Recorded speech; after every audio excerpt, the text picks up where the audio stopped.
नमस्कार विद्यार्थी मित्र हो.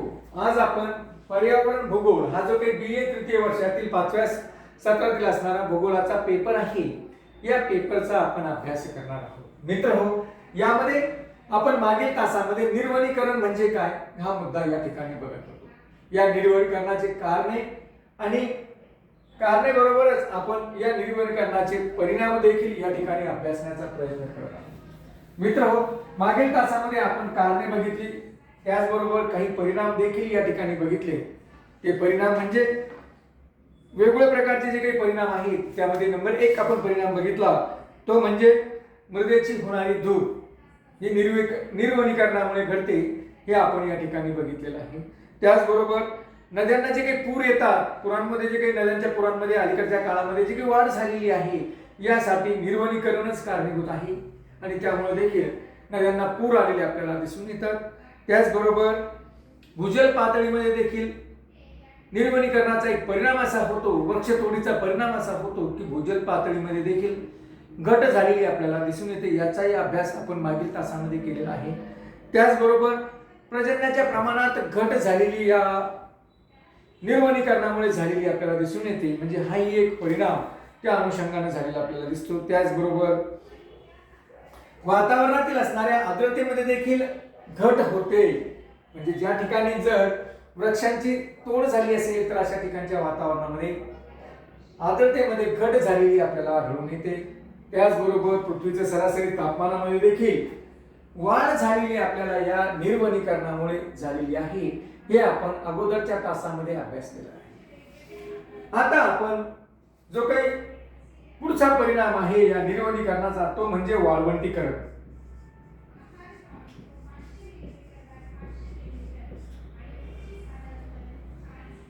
मित्र हो, जर निर्वनीकरण झालं तर त्याचा पुढचा परिणाम हा वाळवंटीकरणाची प्रक्रिया या ठिकाणी घडून आलेली आपल्याला दिसून येते. आता ती कशी घडते याकडे आपल्याला लक्ष द्यायचं आहे. मित्र हो, आपण जर बघितलं की आपल्याला असं दिसतं की भूपृष्ठावर वृक्षांचं आच्छादन आहे, जंगल आहे. मानवाने स्वतःच्या स्वार्थापोटी जर त्या जंगलांची तोड त्या ठिकाणी केली तर काय होणार आहे, त्या जमिनीवरील असणारं वृक्षांचं आच्छादन, त्या जंगलांचं आच्छादन त्या ठिकाणी निघून जाईल आणि ती जमीन उघडी पडते. आणि उघडी पडलेली ही जी काही जमीन आहे, या जमिनीवर हा जो काही प्रदेश आहे हा वृक्ष किंवा ओसाड बनतो. म्हणजेच या प्रदेशामध्ये हळूहळू पावसाचं प्रमाणही कमी होतं आणि त्याच पद्धतीनं आपल्याला असं दिसतं की जी काही मृदा आहे ही मृदा सुटी होऊन नापीक मृदा त्या ठिकाणी निर्माण होते. आपण बघितलं की नापीक मृदा देखील त्या ठिकाणी निर्माण होते आणि मग असा प्रदेश वाळवंटीकरणाकडे झुकलेला आपल्याला दिसून येतो. मग हळूहळू वाळवंटीकरणाची प्रक्रिया त्या ठिकाणी सुरू होते आणि वाळवंटीकरणामुळे ती जी काही भूमी आहे ती भूमी दुर्भूमीकरण त्या ठिकाणी होऊन मृदाधूप, जलाशयाची शुष्कता, वन्य पशु पक्ष्यांचा ऱ्हास व जलाशयाचे क्षारीकरण अशा विविध क्रिया या वाळवंटीकरणाच्या प्रक्रियेच्या माध्यमातून या ठिकाणी झालेल्या आपल्याला दिसून येतात. म्हणजे निर्वनीकरण जर झालं तर या निर्वनीकरणामुळे अशा प्रकारच्या प्रक्रिया या ठिकाणी घडलेल्या आपल्याला दिसून येतात. तर आपण जर बघितलं की ही वाळवंटीकरणाची प्रक्रिया म्हणजे काय होणं, तर मी तुम्हाला अगोदर सांगितलं की जे काही भूपृष्ठावर असणारं वृक्षांचं प्रमाण आहे, वृक्ष आहेत, या वृक्षांची कटाई त्या ठिकाणी आपण केली तर ते भूपृष्ठ उघडं पडतं.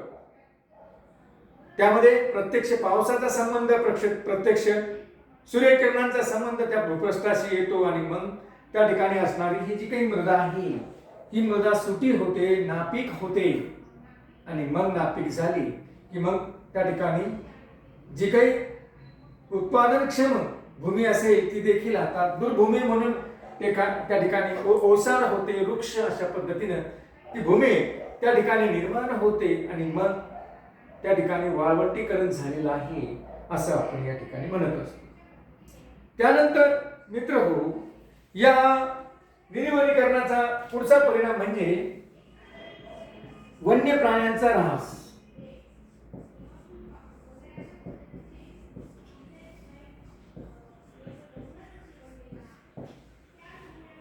आपण परिसंस्थेचा अभ्यास करत असताना बघितलं की या परिसंस्थेच्या अभ्यासामध्ये आपल्याला एक आढळून आलं की परिसंस्था ज्या काही आहे, या परिसंस्था या प्रामुख्याने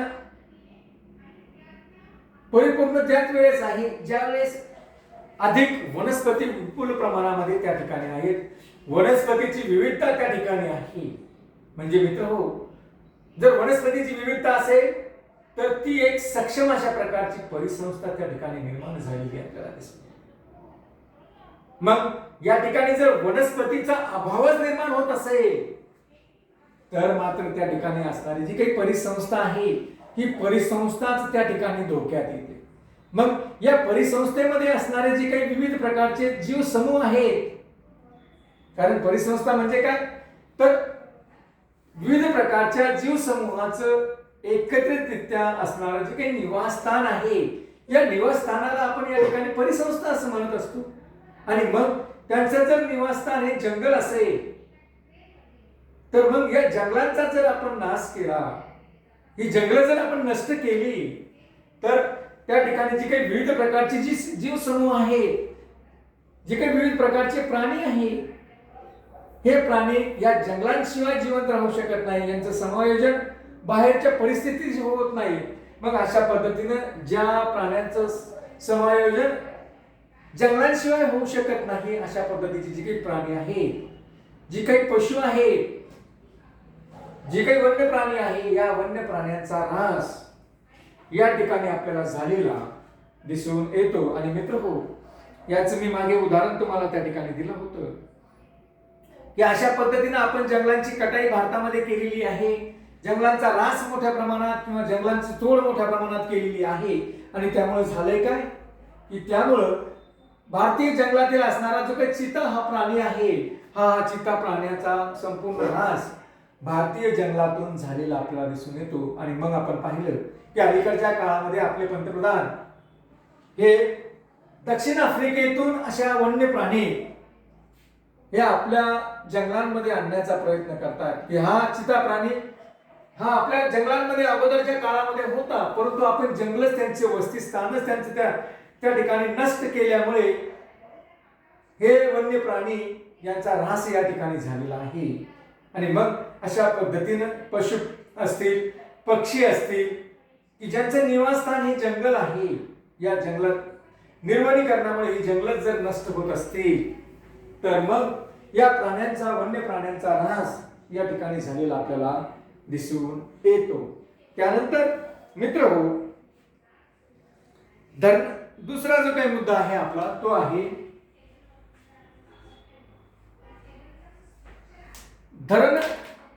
धरणाच्या साठवण क्षमतेत घट.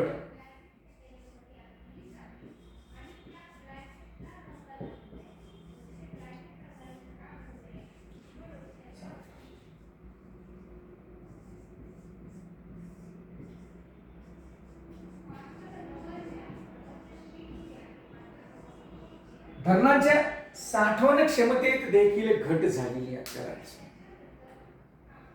आता निर्वनीकरण आणि धरणाच्या साठवण क्षमतेचा काय संबंध आहे हाही आपल्याला बघावं लागेल.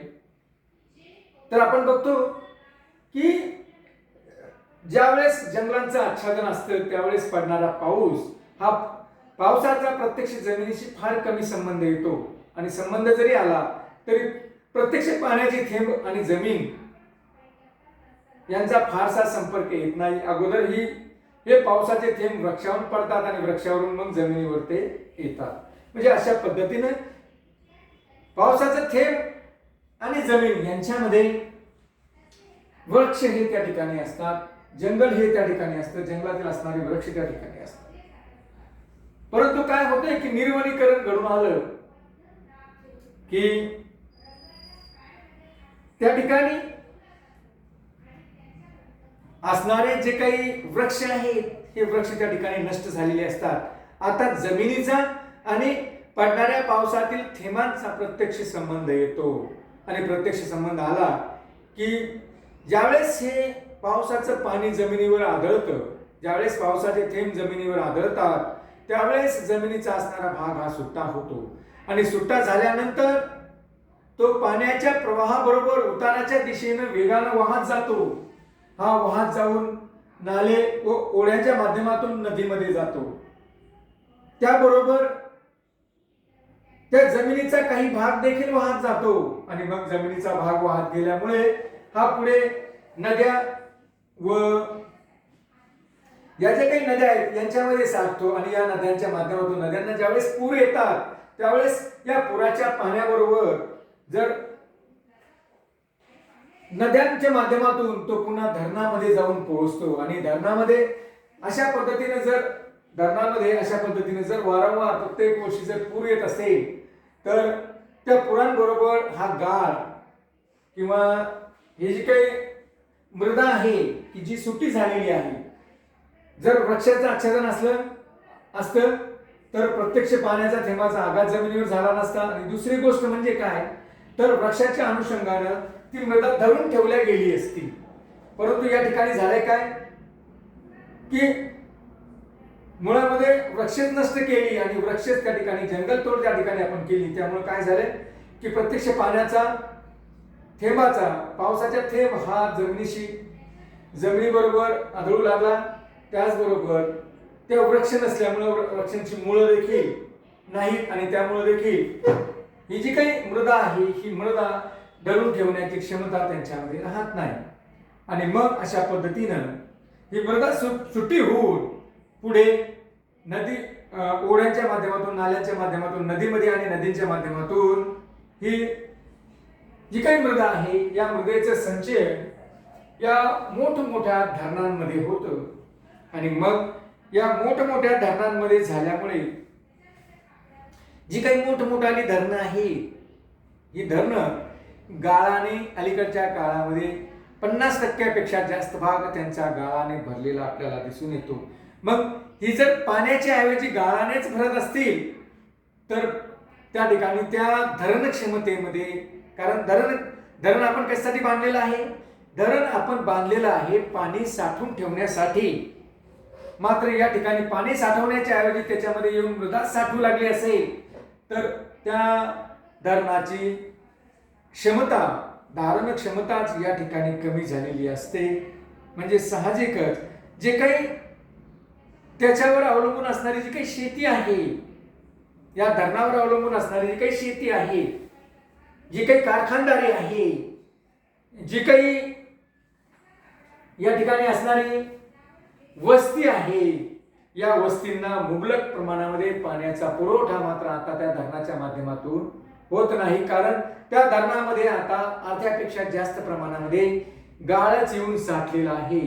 आणि अशा पद्धतीने जर या ठिकाणी होत असेल तर मित्रहो, आपल्याला असं दिसून येतं की या ठिकाणी या धरण क्षमतेमध्ये घट झालेली आपल्याला दिसते.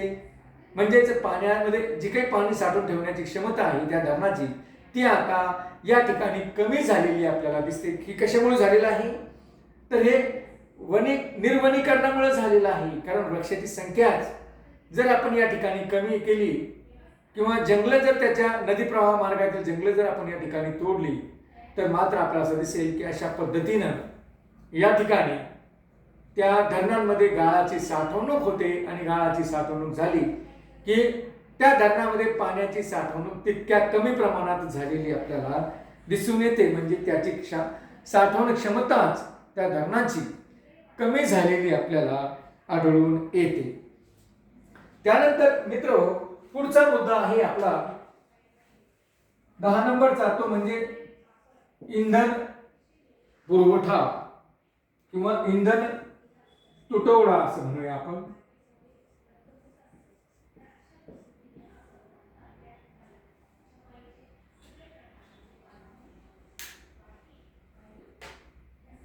मित्र, आपण पाहतोय की जगामध्ये 3 प्रकारचे विकासाच्या दृष्टिकोनातून 3 प्रकारचे देश आपल्याला दिसून येतात. एक म्हणजे विकसनशील देश, दुसरं म्हणजे विकसित देश आणि तिसरा म्हणजे मागासलेला देश. यापैकी विकसित राष्ट्राच्या अनुषंगाने जर आपण विचार केला तर आपल्याला असं दिसून येतं की विकसित राष्ट्रामध्ये इंधनासाठी वेगवेगळ्या साधनांचा वापर त्या ठिकाणी केला जातो. त्यामध्ये मग पेट्रोल असेल, डिझेल असेल किंवा मिथेन सारखा गॅस असेल की अशा पद्धतीने वेगवेगळ्या साधनांचा वापर या विकसित राष्ट्रांमध्ये केला जातो. परंतु विकसनशील राष्ट्र असेल किंवा मागासलेले राष्ट्र असेल तर अशा राष्ट्रांमध्ये इंधन म्हणून जे काही दैनंदिन अन्न शिजवण्यासाठी जी काही अन्नाची गरज आहे मानवाची ते शिजवण्यासाठी या ठिकाणी मग आपल्याला या इंधनाची आवश्यकता असते. आणि मग हे जे काही इंधन आहे या इंधनासाठी जर मोठ्या प्रमाणात आपण या लाकडांची तोड जर करत असेल, जंगलांची तोड जर आपण त्या ठिकाणी करत असू तर त्या ठिकाणी काही काळानंतर ही जंगल नष्ट होतात आणि ही नष्ट झाली की मग नंतर त्या भागामध्ये इंधनाचा तुटवडा जाणवू लागतो. म्हणजे या ठिकाणी आपल्याला असं दिसेल की मग त्या ठिकाणी जो काही इंधन आहे, पर्यायी प्रकारचे इंधन या लोकांना पुरत नाही, कारण मागासलेले राष्ट्र आहे म्हणून. आणि इंधनाचा देखील तुटवडा त्या ठिकाणी निर्माण होतो कारण वृक्षतोड केलेली आहे. मग दोन्हीच्या कचाट्यामध्ये अशा पद्धतीने या ठिकाणचा मानव सापडतो. म्हणून त्या ठिकाणी इंधनाचा तुटवडा हा प्रामुख्याने निर्वनीकरणामुळे होतो. त्यामुळे मित्रहो, वृक्षाची लागवड करणं हे या ठिकाणी अतिशय आवश्यक असणारी बाब आपल्याला दिसून येते. त्यानंतर जो जे काही परिणाम आहे निर्वनीकरणाचा तो म्हणजे जनावरांच्या चाऱ्याचा तुटवडा.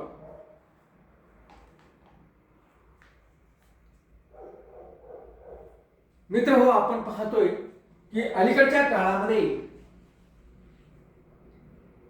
वाढणारी जी काही लोकसंख्या आहे या वाढणाऱ्या लोकसंख्येला पर्यायी प्रकारचं अन्न उपलब्ध व्हावं म्हणून मोठ्या प्रमाणामध्ये पशुपालन केलं जातं.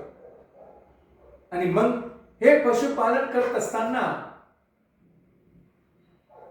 या पशूंसाठी, या जनावरांसाठी चाऱ्याची उपलब्धता असणं आवश्यक आहे. परंतु आपण काय करतोय की अति प्रकारची चराई जंगलांमध्ये करतो. जंगलाचा प्रदेश असेल तर त्या प्रदेशामध्ये अति चराई करतो. अति चराई केली की काय होतंय की जी काही लहान लहान रोपं आहेत जंगलातली, ती जंगलातील असणारी लहान लहान रोपं ही जी काही जनावरं आहेत ही जनावरं त्या ठिकाणी ती नष्ट करतात. मग त्या ठिकाणी आपल्याला ज्यावेळेस चारा कमी पडू लागतो त्यावेळेस आपण या वृक्षांची देखील तोड करून जनावरांसाठी चारा उपलब्ध करतो. हळूहळू त्या संपूर्ण भागातील असणारं संपूर्ण जंगलच त्या ठिकाणी नष्ट होतं. आणि मग अशा पद्धतीने जर ते जंगलच त्या ठिकाणी नष्ट होत असेल आणि त्या ठिकाणी जर निर्वनीकरण होत असेल तर मग अशा भागामध्ये पूर्वीसारखा भरपूर चारा त्या जनावरांना मिळत नाही. आणि मग त्या ठिकाणी चाऱ्याची टंचाई निर्माण होऊन त्या ठिकाणचे असणारे जे काही पशु असतील, जनावर असतील, हे इतर प्रदेशामध्ये, इतर भागामध्ये आपल्याला पाठवावे लागतात किंवा त्यांची संख्या मात्र आपल्याला त्या ठिकाणी मर्यादित करावी लागते. त्यामुळं आपल्याला असं दिसेल की निर्वनीकरण जर झालं तर या पशूंची चाऱ्यांची समस्या देखील त्या ठिकाणी निर्माण होते. चाऱ्यांची तुटवडा देखील त्या ठिकाणी निर्माण होतो. म्हणजेच निर्वनीकरणाचा हा देखील एक परिणाम या ठिकाणी झालेला आपल्याला दिसून येतो. त्यानंतर पुढचा मुद्दा आहे आपला की आदिवासींच्या मूलभूत गरजांचा तुटवडा. मित्र हो, आदिवासी समाज मुळामध्येच जंगलांमध्ये राहणारा समाज आहे. आजही हा समाज त्याच्या प्राथमिक अवस्थेमध्येच आहे, विकासाच्या प्राथमिक अवस्थेमध्ये आहे. म्हणजे आजही या समाजाचा विकास झालेला नाही. विकसित असणाऱ्या समाजापासून हा समाज आजही कोस दूर आहे. कारण विकसित समाज आणि जंगलामध्ये राहणारा हा जो काही आदिवासी समाज आहे, हा आदिवासी समाज यांचा संपर्क झालेला नाही किंवा त्यांचा संपर्क त्या ठिकाणी होत नाही. आणि मग होतंय काय की या विकासापासून दूर राहणारा हा जो काही समाज आहे, हा समाज पूर्णतः जंगलांवर आधारित असतो. पूर्णतः त्या ठिकाणी असणाऱ्या घनदाट अरण्यावर तो आधारित असतो. आणि मित्रहो, ते जंगल म्हणजे त्यांचे निवासस्थान असते, त्यांचं उत्पन्नाचं साधन असतं. त्यांच्या सर्व प्रकारच्या मूलभूत गरजा या जंगलांच्या माध्यमातूनच ते पूर्ण करत असतात. आणि मग त्या जंगलात असणारे जे काही प्राणी आहेत, त्या प्राण्यांची ते शिकार करतात आणि त्यांचं अन्न म्हणून सेवन करतात. त्या जंगलात असणारे फळे, कंदमुळे यांचे ते जमा करतात आणि त्यांचं देखील अन्न म्हणून त्या ठिकाणी ते सेवन करतात. त्याचबरोबर त्या जंगलांमध्येच त्या जंगलातील असणाऱ्या लाकडांपासून, पालापाचोळ्यापासून ते स्वतःचे निवासस्थान तयार करतात. म्हणजे अशा पद्धतीनं अन्न, वस्त्र आणि निवारा या तिन्ही गरजा या आदिवासी समाज हा त्या जंगलातूनच पूर्ण करण्याचा प्रयत्न करत असतो. परंतु ज्यावेळेस ही जंगल नष्ट होतात, पूर्णतः निर्वनीकरण झालेलं असतं, त्यावेळेस या आदिवासी समाजाच्या असणाऱ्या ज्या काही गरजा आहेत, या गरजा मात्र आता त्या ठिकाणी पूर्ण होऊ शकत नाही. म्हणून या गरजांचा एक तुटवडा त्या ठिकाणी, मूलभूत गरजांचा तुटवडाच त्या ठिकाणी या आदिवासी समाजाचा त्या ठिकाणी निर्माण होतो. आणि आपल्याला असं दिसेल की या निर्वनीकरणामुळे जी आदिवासी समाजाची असणारी जी काही जर आपण असं म्हणूया की मूल्यवान अशा प्रकारची जी काही वैशिष्ट्यपूर्ण संस्कृती आहे, ही संस्कृतीच या निर्वनीकरणामुळे अलीकडच्या काळामध्ये नष्ट होताना आपल्याला दिसत आहे.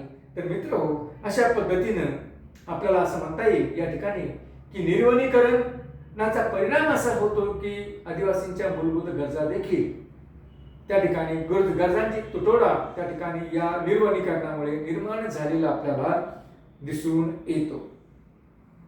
त्यानंतर पुढचा मुद्दा आहे वनावरील आधारित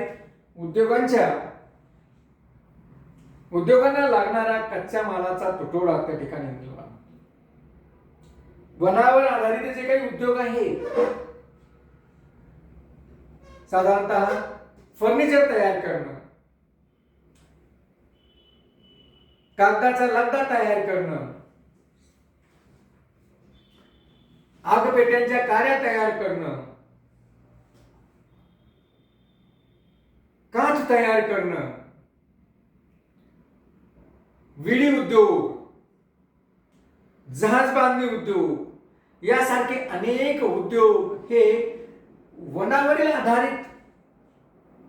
आधारित असणारे आपल्याला दिसतात.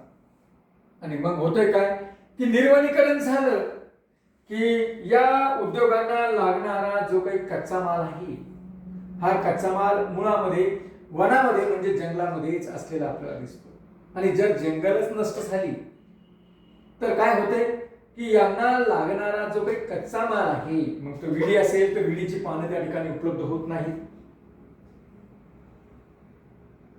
जहाज बांधणीसाठी जहाज बांधायचं असेल, जहाज बांधणी उद्योगामध्ये उत्कृष्ट प्रकारचे असणारे जे काही वृक्ष आहेत, या वृक्षांची तोडच जर आपण मोठ्या प्रमाणात त्या ठिकाणी केली तर मग पुढील काळामध्ये जहाज बांधणीसाठी आपल्याला जे काही लाकूड आहे ते लाकूड त्या ठिकाणी मिळू शकत नाही. म्हणजे त्यांचा तुटवडा त्या ठिकाणी निर्माण होतो. आणि मग आपल्याला दूरवरील अंतरावरून आपल्या असणाऱ्या जहाज उद्योगासाठी, विडी उद्योगासाठी किंवा जे काही उद्योग आहेत या वनावर आधारित कागद उद्योगासाठी मग अगदी दूरवरून अशा पद्धतीनं या लाकडाची, वनस्पतीची आपल्याला आयात करावी लागते. आणि त्यामुळं त्या वस्तूची किंमत अगोदरच्या पेक्षा कितीतरी पटीनं वाढलेली आपल्याला दिसते. तसंच हे उद्योग, कच्चा मालाचा पुरवठा जर योग्य प्रमाणात होत नसेल तर हे उद्योग देखील कालांतराने अडचणीत येतात. म्हणजेच कच्च्या मालाच्या अभावी हे उद्योग देखील बंद झालेले आपल्याला दिसून येतात. म्हणजे मित्र हो, अशा पद्धतीनं जर आपण बघितलं तर आपल्याला असं दिसतं की वनावरील आधारित या उद्योगाचा जर आपण विचार केला तर त्यांच्यामध्ये या निर्वनीकरणामुळे तुटवडा निर्माण होतो आणि तुटवडा निर्माण झाला की हे उद्योगदरी हळूहळू बंद पडलेले आपल्याला दिसतात. त्यानंतर चौथा मुद्दा आहे अगदी महत्वाचा, पुढचा मुद्दा आहे आपला किंवा पुढचा परिणाम आहे निर्वनीकरणाचा, तो म्हणजे पर्यावरणाचा समतोल डळमळीत होणे. आपण पाहतोय की पर्यावरणाचा समतोल जर बिघडला तर या ठिकाणी जे काही या पृथ्वीवर मानवाचं अस्तित्व जे काही निर्माण झालेलं आहे, या मानवाच्या अस्तित्वालाच धोका निर्माण होईल किंवा धोका निर्माण होण्याची शक्यता या ठिकाणी आहे. कारण आतापर्यंत आपण या सूर्यमालेतील बहुतांशी ग्रहांचा विचार केलेला आहे, बहुतांशी ग्रहांचा अभ्यास त्या ठिकाणी केलेला आहे आणि आपल्याला असं आढळलं की या सर्व ग्रहांवर पृथ्वीवर असणाऱ्या पर्यावरणासारखं कुठेही पर्यावरण आढळत नाही आणि त्या ठिकाणी कुठलाही अजून हा जीवसमूह आढळून आलेला नाही. आणि मग त्या ठिकाणी जर कुठलाच प्रकारचा जीवसमूह अजूनही आढळला नाही म्हणजे एक वैशिष्ट्यपूर्ण अशा प्रकारचं पर्यावरण या पृथ्वी तलावर आहे आणि म्हणून या वैशिष्ट्यपूर्ण असणाऱ्या या पृथ्वी तलावरील पर्यावरण जर या निर्वनीकरणामुळे असंतुलित होत असेल, डळमळीत होत असेल तर मित्र हो, या ठिकाणी एकंदर मानवाच्या अस्तित्वालाच धोका निर्माण झाल्यासारखा आहे. आपण पाहतोय की पर्यावरणाचं संतुलन व्यवस्थित राहण्यासाठी जवळपास पृथ्वीवर असणाऱ्या एकूण भूभागापैकी 33% भागावर हे जंगलांचं किंवा वृक्षांचं आच्छादन असणं आवश्यक आहे. परंतु या निर्वनीकरणामुळे अलीकडच्या काळामध्ये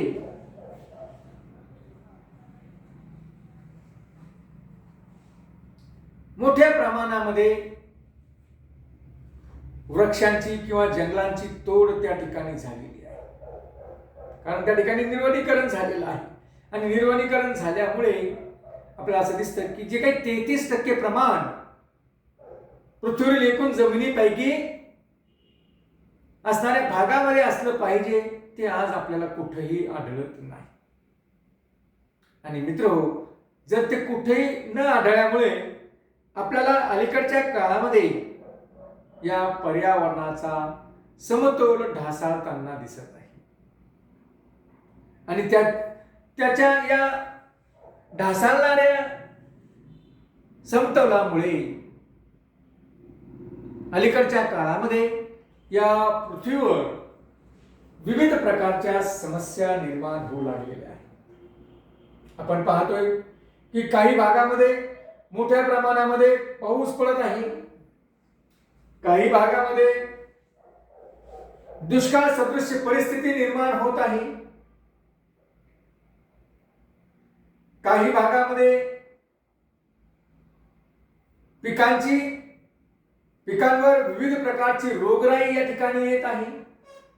त्यामुळं एकूण शेती उत्पादनामध्ये घट होताना आपल्याला दिसत आहे. म्हणजे अशा पद्धतीनं अनेक समस्या या पर्यावरणाच्या संतुलनामुळे आपण पाहतो की अगदी अलीकडच्या काळामध्ये मानवावर अशा प्रकारचा एक रोगराईनं विविध प्रकारच्या जीवजंतूंचा प्रादुर्भाव वाढल्यामुळे या ठिकाणी मानवावर देखील अशा प्रकारची